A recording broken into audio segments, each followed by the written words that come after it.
Yes, Lord. Bonakala kuAbraham wathi kuye ndinguThixo usomandla hamba phambi kwam ube ngogqibeleleyo. Le ndoda abazalwane kuke kwaphuma izwi kuke kwaphuma isiprofeto kwathiwa nguyise wengxokolo. Ngamanye amagama yonke into engumuntu yonke into ezelweyo isisizukulwana sika-Abraham. Malibonga igama lenkosi. But indlela kaThixo enza ngayo wathi uAbraham selekhulile ethatha umfazi enezinto zonke. Oh my God.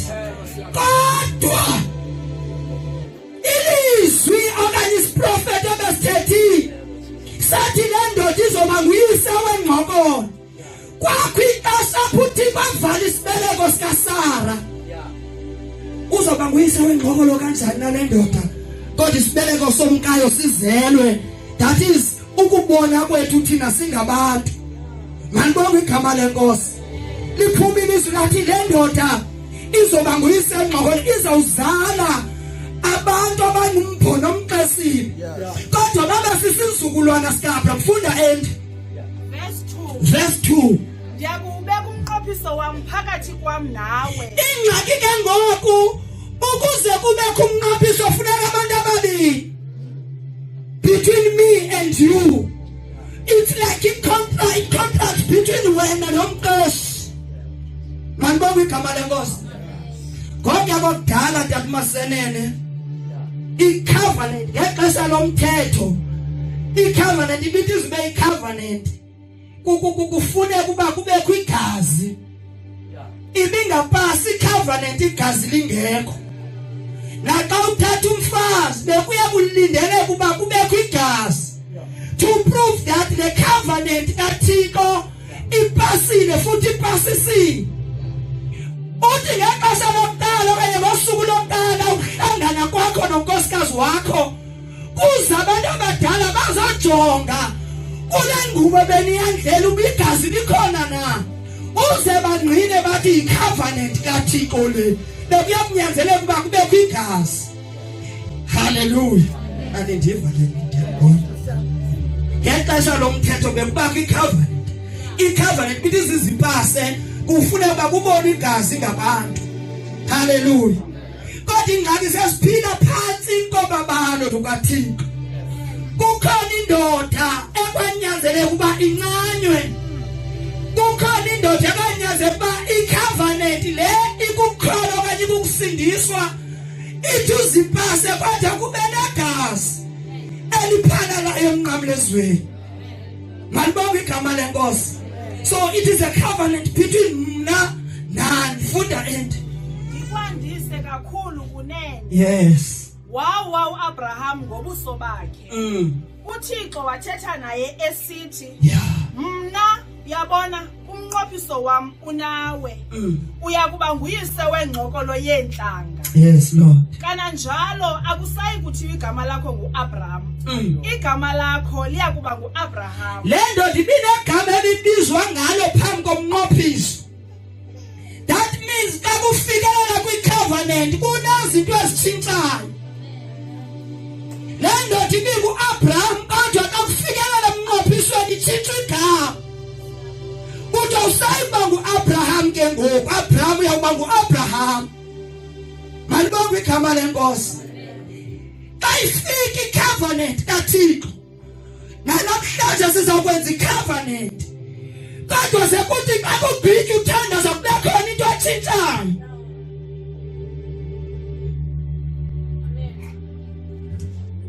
ukuze kube kanti uThixo uthethile mamfundisi kufuneka kubekho into etshintshayo. Uma ngaba khange kubekho into etshintshayo noma bendihlele endlini ndihlale ndingazoshumayela lapha kuyacaca mos bayikho lento ndiyibizelwe nguThixo mandiyishumayele namhlanje. Kodwa emveni koba sishumayele uPaul uba intoni ezawutshintsha pha kuwe. Intoni ebikade nje uthi utata izolo beninethobi ndihambe indlela kodwa namhlanje ndilapha ithoma ziko funda ngokuba ndikwenze uyise wengxokolo yenhlanga. Yes Lord. Ndiyakukuqhamisa kakhulu kunene. Ndikwenze inhlanga. Uphume okumkani kuwe. Verse 7. Ndiumise umnqophiso wami phakathi kwami nawe naphakathi kwembewu yakho emva kwakho kwizizukulwana zayo. Ube ngumnqophiso ongunaphakade. That means mhlawumbe kudala kwenziwa icovenant nabantu abakholwayo mhlawumbe kwezitawe baba neSunday kuthiwe leni Sunday siyokwenza icovenant. But emveni koba kwenziwe le covenant andiyazi bakuyakwenzeka entoni ebomini babo. Because uthi awuzumjonga ngendlela ebethethe ngayo izolo. Ubizolo bethe icovenant soyenza ngemhlothile mhlawumbe ingomso angayithethi lo. But thina ngenqaba singabantu sihlale ekuthoni kwengakuthethe noThixo ke mhlawumbe ike yenzeke naleyo kuthi kanti ngumthetho obekiweyo ngabantu abasemagunyeni malibonke igama lenkosi. But uthi verse 7 kumnqophiso lo ongunaphakade. Ya zini ukuba uYehova nguThixo kuye osithalile yo asisithi lenyaniso yakhe ihleli kwisizukulwana nangesizukulwana. Letiyagqitha bazalwane uma ngabe inyaniso kaThixo ibihleli kutata uNcaphayi izawuphuma inyaniso izohlala kunyana wakhe naxa iphuma kunyana wakhe iyohlala kwisizukulwana sakhe. Nansi ingxaki ke ngoku inyaniso kaThixo sayithatha kanjani lento. Inyaniso kaThixo unomhlabelo ihleli kwisizukulwana ngesizukulwana. Uba ngabe utata uNcaphayi bekhonze AFM nje uthi xa ethetha labantu athi bantwana bam yiyo into yakho kwenu. Angabi specific uba lento yakho kwenu yintoni because izinto zimbili. Kukhona uYesu wase-Faith Mission, kukhona i-Faith Mission eTawe. Mayibonke igama lenkosi. Siyadlula eTaweni bathandekayo. Itawe sisiduko into yokhonza emhlabeni ufe ikungcwabe iqhubekeka itawe yona isenza umsebenzi wayo wobucawu. Malibonke igama lenkosi. But uYesu ka ungakhonjiswanga cawe nangoku sesikholwa singamakholwa semadala silibala kulwa ngamagama ecawe kodwa amagama ecawe wazusenzela nto. Dilungiselela banathi bazalwane abantwana nibethuka bakhombisa icawe abantwana bethu kodwa sibakhombise kuThixo uthi omnye umama phila sande mntanami kanti kujongile ndiyenqomba ndithi kubantwana bami kangithetha nabo ndithi bantwana bamjongani kuphila sande. Nyambona bunjani ndithi ingxaki yakho yileyo ubajongisa kum kodwa uyayazi into endenze ndanje. Uyandazi babe ndinjani izolo futhi uyayazi nento endijikile uze ndibeyile nto uyibonayo. Susa amehlo abantwana bakho ngoba uzabalimaza. Ubajongise kwimbangi nomgqibelelisi lento eyakhe i-character yakho because i-character yakhiwa mos. Susa abantwana bakho kum. I'm not their God.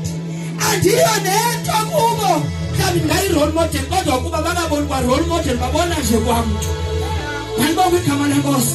Because ngomso namhlanje utshintshe language ndithethe enye into abe yena abantwana bakhe bakhombise kum ndithi ikhona indoda.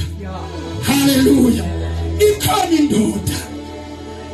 Athi uMoses kathunywa nguThixo elanda amaSirayeli kwizwe lokuthinjwa. Kodwa athi esaqhubeka nohambo, masuhambo kunenhlango, kunemvula, kunento zonke endleleni. But bona bathi bawufikelela kwixesha loba kube se-desert kubo, bathetha amagama kumthunywa kaThixo. Malibonke igama lenkosi. uMoses akazibizanga ubizwa nguThixo. Wathi uThixo, Moses khulula abantu bami. Nathi bazalwane sinabantu ababekwa nguThixo. Wathi uThixo, ngaphayi khokhela abantu bami. Sathi banoma sithetha kanjani kodwa funa sijonge uba sithini ngalomuntu obekwe nguThixo. Ngoba masilade uthetha noma uthetha kakubi kuMoses athi sidikiwe nasesonka sinkatshu asiseli kubhetele mva apho besikho. Wava kabuhlungu uThixo ngomuntu wakhe. Abeve kabuhlungu uThixo wathi Moses, ndizawuvelisa inyoka ezinobuhlungu. Bonke abathe bathetha kabuhlungu kuwe bazawudliwa zinyoka bafe. Wathi ke le nyoka uzuyithatha inkomo esibondeni. Malibonke igama lenkosi. Zavela inyoka ezinobuhlungu, bafa bafayo, baphila abaphilayo. Ngoba uThixo nabasesibekile isibhalo siyakwazi usitshintsha sibe yimfikelelo mve kulamaSirayeli. Kathini isiqalekiso besibekile uthi okay Moses bafile ndiyavuma, kodwa thabatha lenyoka uyiqhome esibondeni. Sebathi bonke abahlweza inyoka ezinobuhlungu bakhangele kuyo baphila. Glory to Jesus. Bakhangele kuyo baphila. Bakhangele kuyo baphila. Bakhangele kuyo baphila. Kwanyanzele bazange ibekelo ziyabekelo phezulu. Uze noma amehlobo sebawaqhoma bangajongi sezantsi, kodwa baphosa esibondeni apho usizo lovela khona. Funda sisi. Ube ngumnqophiso ongunaphakade wokuba ndibe nguThixo kuwe nakwimbewu yakho emva kwakho. Verse 8. Ndilinike wena nembewu yakho emva kwakho ilizwe lokuphambukela kwakho. Lonke ilizwe eli lakwaKanani ukuba libe into yenu ngonaphakade, ndibe nguThixo wabo. Uba ngaba lento yesalvation lilifa, uba ngaba lento yinto yabekwayo kutata uncaphayo, noma sedlule emhlabeni lento ayifiyo. Mve uThixo kathatha nale ndoda uthi nali lifa dalishiyana kwizizukulwana ngezizukulwana. That means lento akayithe yakhona iyaqhubeka. It is an ongoing thing. Malibonke igama lenkosi. Funda end. Wathi uThixo kuAbraham, wena ke umnqophiso wami wowugcina nembewu yakho emva kwakho kwizizukulwana zabo. Lento iyagcinwa le. Athi mhlawumbe uzuliphathe kakuhle elivangeli. Lento iyagcinwa. Now that kwanziwa umnqophiso kanaphakade uzawuyeka uba ngokanaphakade kasaphula imithetho. Hallelujah. Lento izawuthi zibe into kanaphakade sigcina ukwenza. Sigcina izwi likaThixo. Sibuza uThixo ubufuna sithi, ufuna sibheke kanjani, ufuna senze kanjani, into ezayikhokhelela uba ibe ngekanaphakade. Malibonke igama lenkosi. Uthi ke ndawugcina lo mnqophiso ube ngokanaphakade. Ushiyeke nakwinzala yenzala. Qhubeka sisi. Nguwe lo mnqophiso wami eniyakugcina phakathi kwami nani. Nembewu yakho emva kwakho. Ngokuba yonke into eyindoda kuni yaluswe. Naw ke ngoku kulapho ke ngokuvela khona isihloko sethu ebesisithi umnqophiso wolwaluko. Kule ncwadi esifunda kuyo kubekwa umnqophiso phakathi kaAbraham nabantu bakhe. Kukhutshwa izwi kuthiwa yonke into eyindoda mayaluswe. Malibonke igama lenkosi. Umnqophiso obekwa nguThixo noAbraham kubantu abakhokheleyo. Thibuza sibuze ke ngoku ubangaba thina siye sanemithetho yethu sathi ilizwi beliphumile lathi makwenziwe nje kodwa thina ngenqaba sisithi singolhlobo olukhulu sithi into ethethwa lizwi isengunqophiso kanaphakade lawo no ethethwe sibamba sihambe nayo ukuze sigcine lento ingunaphakade handibonga igama lenkosi apha ke ngokuthi kuthenda kwaAbraham ba nakumnqophiso ndibekayo yonke into eyindoda mayaluswe funda sisi naluswe inyama yokwaluswa oko kube ngumnqophiso umqondiso womnqophiso ophakathi kwam nani yeah unyana omihla isibhozo makaluswe kuni yonke into eyindoda kwizizukulwana zenu ezelwe endlini nezuzwe ngemali kubani wolunye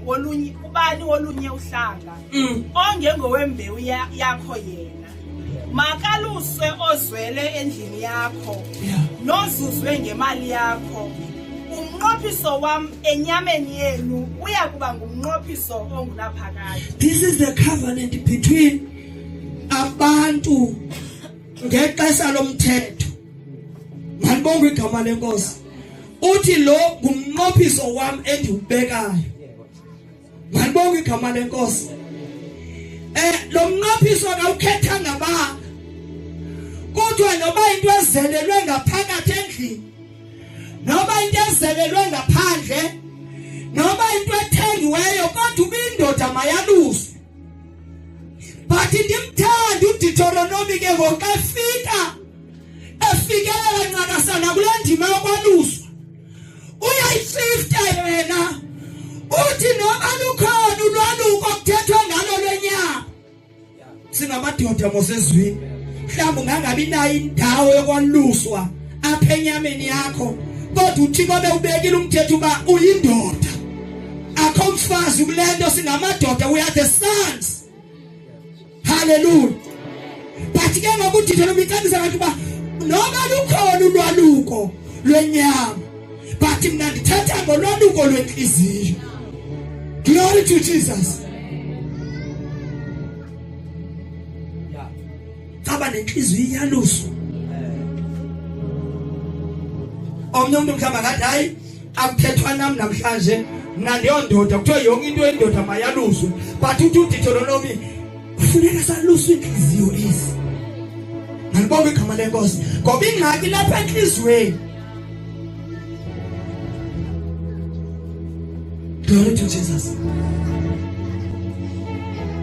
Athi umbhali inhliziyo ingumkhohlisi idesk ikhohlise nomnikazi wayo. Sizawukholwa kanjani kule ndlela? Sizawuhamba kanjani kule ndlela? Inhliziyo zethu zingaluswanga. uThixo makancede namhlanje asecircumcise inhliziyo zethu. Uma ngabe kungenzeka isimanga namhlanje wonke umuntu omlendwa aluswe inhliziyo kungaphela ingxaki eJMT. Kungaphela ingxaki kuba singaluswa inhliziyo. Kungaphela ukuthetha. Kungaphela ingqwaba. Kungaphela incuku, kungaphela okratshi. Kungaphela inzondo. uThixo salusa inhliziyo. Isimanga samakhola namhlanje uyakhola uyathandaza. Kodwa yakwazi ungambulisa omnye umzalwane wakhe umjonga imihla yonke kodwa uthi andinanene naze ndiyithethe nayo. Hayi bazalwane solusiwe kahle. Solusiwe kahle. Ngompilo Yesu esithi simamkele. Mfamnamazweni bathatha ilizwi lokuqala uthi bawa baxolele ngoba bayazi into abayenzayo. Bathatha lizwi waya kwimeko yokungaxoleli uba yayindimi ngingasoze ngixolele abantu abandenze zonke izinto bandibeka amabala bandithuka bandifanisa nayo yonke into badeske benze ukugqibela bandibeka emthini wehlazo ihlazo lwami lasemehlweni abantu. Kodwa langasoze ndithi ngithethe ilizwi endilibhekisa kubo okanye umthandazo endiwusa kubo ndithi inkosi baxolele. Mamela omnye umntana apha emsebenzini uyakhazikhaza loo nto ayikhalazelayo kodwa athi ekuthetheni kwakubani ndiyamqalekisa. Yathi mntanam soze nothi phambi kwami imilomo yethu njengabathandazi uthi uyaqalekisa kodwa uyathandaza. Imilomo yethu uthi ubeka ubomi apha emilonyeni ke kanjani kuza kuye lithi uthi uyakholwa kodwa uthetha izwi elimdaka olhlobo. Ukholwa kweyiphinto ngophilo esimamkeleyo othi xa ukhathazekile othi khupha izwi lesiqalekiso. Ngophi ukholelwa kweyiphinto ngoba noma umuntu ukone kangakanani uthatha unikele kuThixo uthi Thixo uzawubona ngokwakho.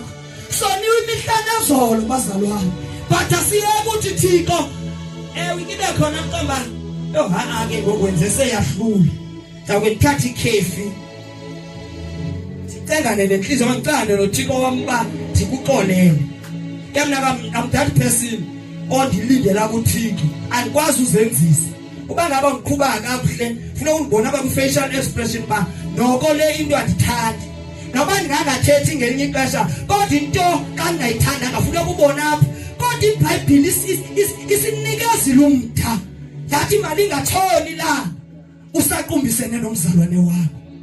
Hallelujah. Oh ngiyamthanda uThixo.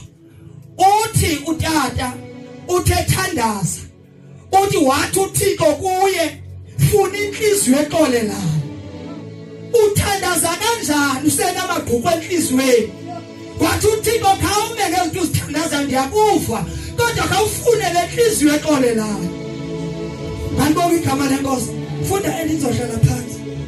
Into eyindoda engalukileyo enyama yokwaluswa ingaluswanga lo mphefumulo mawunqanyulwe ungabikho ebantwini bakowabo uwaphule umnqophiso wabo. Uyazi uThixo umthetho bazalwane ke wasenzela ingxaki kanifundele vele una iBhayibheli Deuteronomy 23 man of God.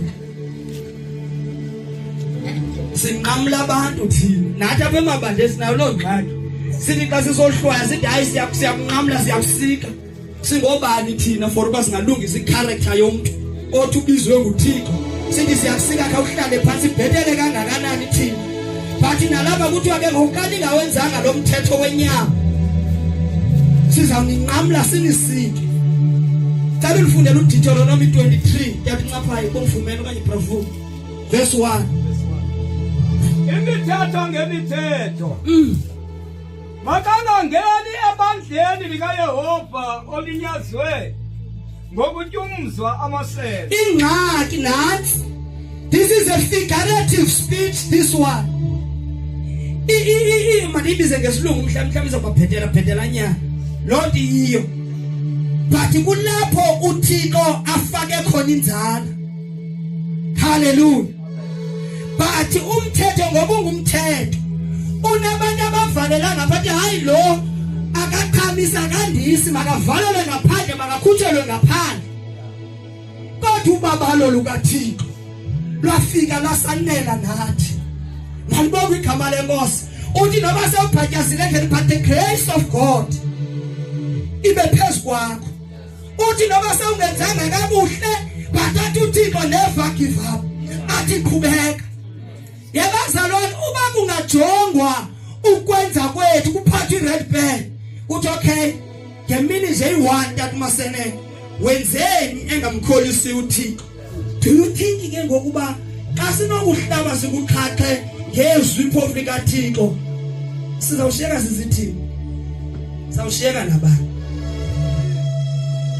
But ubabalo lukaThixo ubabalo lukaThixo but ke ngothi nasiye sifike sifuna ulumosho olubabalo ngoba olubabalo luhamba nobungcwele nokubhatyazile endlele makana akubonakala busemandweni obungcwele ungathi hayi ndibhatyazile ndizaphila phansi komthetho ngiphila phansi kwaGrace. iGrace ibe lithuba lakuba mawuhambe usenze izinto ezimdaka uphinde ubuyele apha uthi iGrace ikhona iGrace for abantu abaphazamileyo ngoba neBhayibheli ithi owone sazi ugwetywa ngokuphinda phindeneyo. Balibonga igama lenkosi. Funda into wathi uThixo kuAbraham uSarai umkakho akuyi kumbiza ngegama lokuba nguSarai igama lakhe loba nguSara ebenguSarai ngaphambili lento nditheni xa kufika icovenant kunezinto ezitshintshayo utshintsha indoda kutshintsha umfazi utshintsha indodana kutshintsha intombi utshintsha imveko nanguSarai bathi ngoku uzawubizwa ngoba unguSara funda ende yakumsikelela kananjalo ndikunika unyana ngaye ndimsikelele abe zinhlanga kuphume okumkani lezizwe kuye ingxaki ke tata uncaphayo nansi man of God uwenzile umsebenzi wakho noma uncaphayo but ingxaki sivalele lapha ngaphakathi sigqityiwe bazalwane sigqityiwe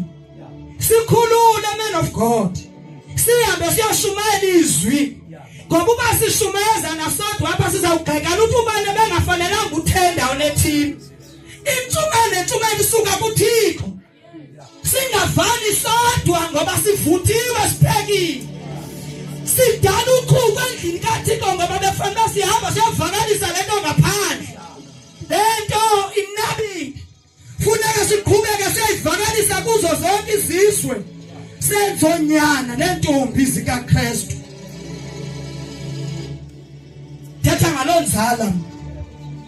thetha ngaloo nzala noma sebefikile bengashunyayezwanga uthi uTata uBrown babeshumela last week uthi abafazi kumele bathomele amadoda ngokwenza njalo bazawazuza amadoda ungashunyayelwa ngazwi uthi benze inceba kubekho abantu abaguqukayo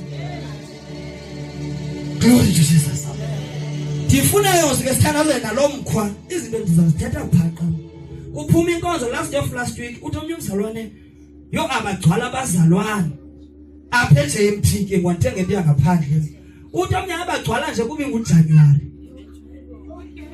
uthi bagcwala nje kube nguJanuary ususa abaxa kubanda bakhonza ngeconditions yabona ke Brown njengoba nikhona man of God sisibusi incesh velem nanikhona ngokuqala lo msebenzi sifuna igiant ezawumegephini madoda zithandaze lembinana nasifumeneyo ingaphumeli ngaphandle futhi ke sikhuphe nalento amasithi kukhonzwa ngefortnight kukhonzwa nto ngefortnight kukhonzwa oko apha kuba nobhala lapha ecaweni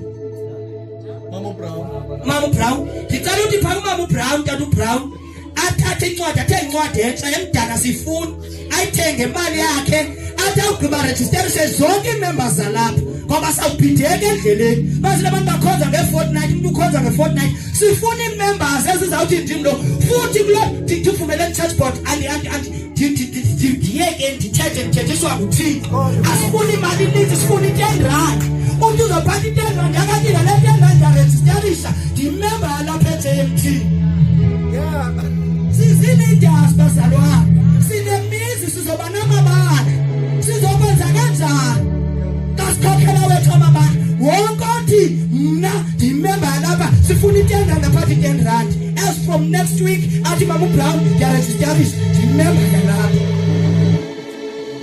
ndinikani nelokanti ukuba nithandazele elibandla ngendlela umsebenzi kaThixo oqhubeka ngako abanye ba-abhoteka sebelapha ngaphakathi kukhalinyela lendimo likhupha abantu abasebevuthiwe bephekwe begqityiwe bahambe beveza inzwane kwamanye amabandla kodwa benziwe la asifuni loo nto yasunyala abavangeli bayasunyala bayabulaleka babila besoma kodwa zithi into zikaThixo zawugqitywa zihambe ziyogqamisa amanye amabandla ewe nditshilo lati ibandla yonto kodwa xa sakhe izinto sizakhela umnquba kaThixo imagine when this is bavu kangathi njengoba ndiyoshumayela kwelinye ibandla kuthi hayi lo mzana simfume yikhatapina yitsunami yivuthi akavuthi uphambene lendenziwe intoni fike ebandleni ngakwazi nothandaza kodwa into uzibona ubhetele ngoku uhamba ukhangela amabandla abhetela ngako semabobosini kodwa nathi masiphume kwelibobusi angithandi le because bazalana yebo sinoyesu omkhulu sinoyesu omkhulu ake siphume kwelibobusi man inhliziyo zethu sizibelele uba sibahle sinje ukuba ukwenza futhi ake nakhathazwa ngomnye utata pha phofu Hey, ebengekho nobakho ngoba kusakhona amabandla lapha eBhayibheli. Usungahamba eTranskei. Uthi, "Hey mfundisi, sungiqala ngecawu sithamba ke. Sungiqala ngecawu thithi nansi icawu yami, anakho almost mangaka." Thithi ke ngobanye i-colleagues zami. Thithi nansi icawu yami. Adoda ake mdala pho ngoba 64. Athi, "Hey, sungiqala ngecawu ngamabobosi mina. Dithetha ngecawu enkulu. I-Anglican Church, icawu enesakhiwo esikhulu." Kuyenzeka sibe sikhulu isakhiwo but umuntu engaphakathi abengakhiwanga. Don't net. Uthi usisi bethe uthi di-asharishwe ngamandla kaMoya Ngcwele. Nathi mntakwethu kwakunjalo. Yathi ntsika umguba singeva amandla kaThixo. Ndisabanjwe ngawo nangoba nyakaza I'm going nowhere. Uma ngabe lento uthe uyi-experience phaka ungena emnyango wayilibala wayikhohlwa wadeska wayobetha isitabu phanga phambili wathi ndingona lapha nakule vessel bendilapha. Oh, unto you. Dinekhala.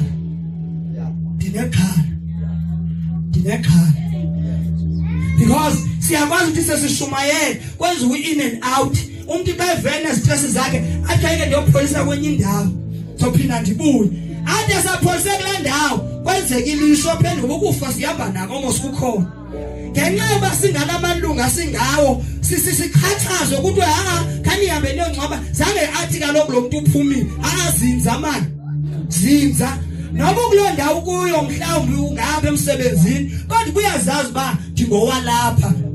Ndiye ndithi ke ngake ndasikelelwa ngumama lo wami uthi babuzwe ecaweni uthi andizuye ecaweni kodwa mama uthi ndihamba nomnikelo wami. Awubhalwa ke mozwana manje ba ubhalwa noma ungabhalwa nalowa. In order for ibandla ne-church board yalo lazi uba sinamalungwanga. Xa kuthiwa eJMT kwenziwa into ndicela sibonana noma singangabikho ngemizini. Mhlawumbe uphangela usemsebenzini but izasincedisa kakhulu ke lento izakwenziwa ngumama uBrown. Izasincedisa kakhulu. Xa kufika i-15 ngala cross night pha funeka kubekwe incwadi apha sazi amabandla. Sazi abantu pha ne-phone number zabo phathi xa inqabe simfonele amalungu ebandla. Ndiyaxoka nabazalwane. Ndiyaxoka kanithetha kakubi. Funda endizawudlala ngani. uAbraham wawa ngobuso bakhe wahleka wathi enhlizweni yakhe azi umuntu ominyaka ilikhulu wozalelwa na. Nanto ke ngoku ingxaki yethu. Kuthi sephumizwi kodwa singakholwa lizwi. Sijonga imeko yeke imeko. Noma uyabona ba lento ingathi soze yenzeke.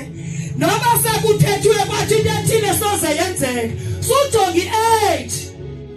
Ivukuthetha kathi kuhambe nokuthetha kathi.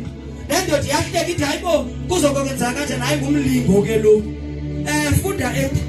Azi uSara intokazi eminyaka 90 angazala na. Uguge nalomfazi yabuza uAbraham hayibo yena lo mfazi uzawuzala kanjani. Ndiyayivala into ukuthi mina ngizoba nguyise wengxokolo. But lo mfazi una90 ne but ugugile. Udlulile kwi-age babe kungoba ngoba bezawuthi udlule nakumenopause. Siyayazi mose umuntu akazali engaye exesheni. Malibona igama lenkosi. But lo mfazi noma kwasekufikelele nexesha loba agqithe. Kuthiwa kuphelile ngaye. But izwi likaThixo langena laqophozela. Izwi likaThixo liqophozela lapho kuvale khona ngegate zensimbi. Kunendoda ePetros eyake yavalela etrongweni. Yathi sayivalela kwabekwa abagcini. Kodwa selimgadanga nyakaza.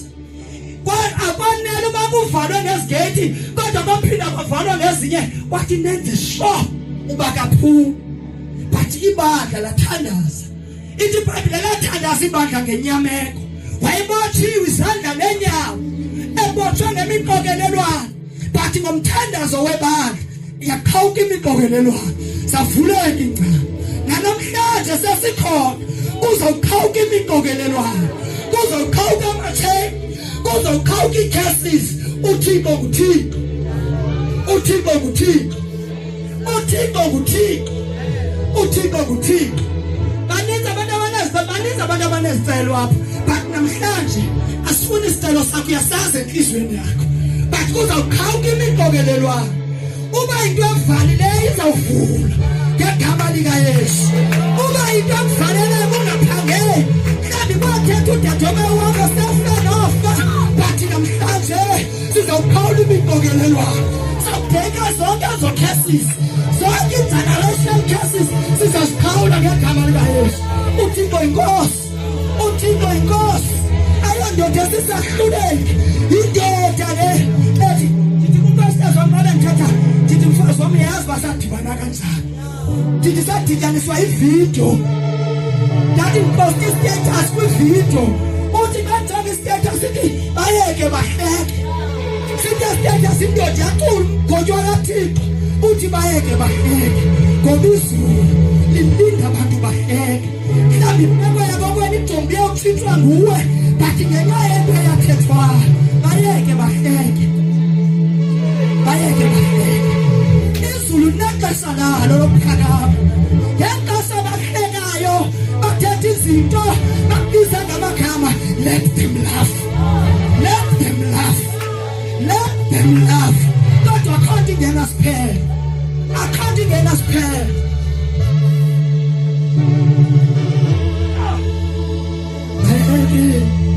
Bahleke. Sizawuthandaza. Bayeke. Bahleke.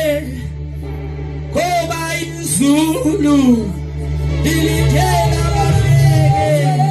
Lona meseya. Phakame. Kuzophakama izulu.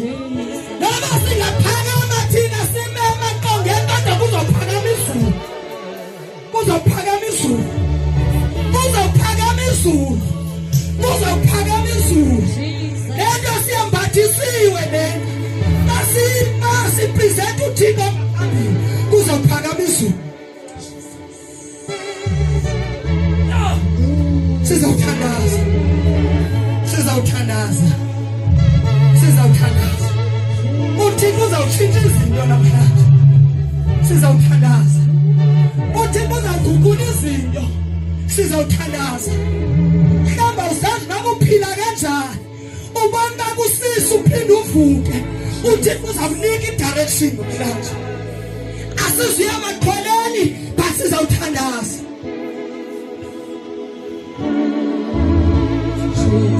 Angikhalela ba ukakhululwa mfundisi wami. But ngizawubiza i-altar call namhlanje. Le altar call enzayibiza ngifuna uyinike la moya oyingcwele wawamkeliswa wona. Uzamkeliswa phaya emabopha. uThixo uphakanyiswa lelonto. Abantu bakathi babazawuzama phambili. Lento yakwenza uba mawuzinze kuYesu. Wawunengxaki zakho uthanzayo. Ufunela zingxaki zomzi wakho. Bathi laa nto yakuzinzisayo. Mina abantu bakathi basugcina kuwe. Cela size ngaphambili. Cela size ngaphambili. Sizobamkela into.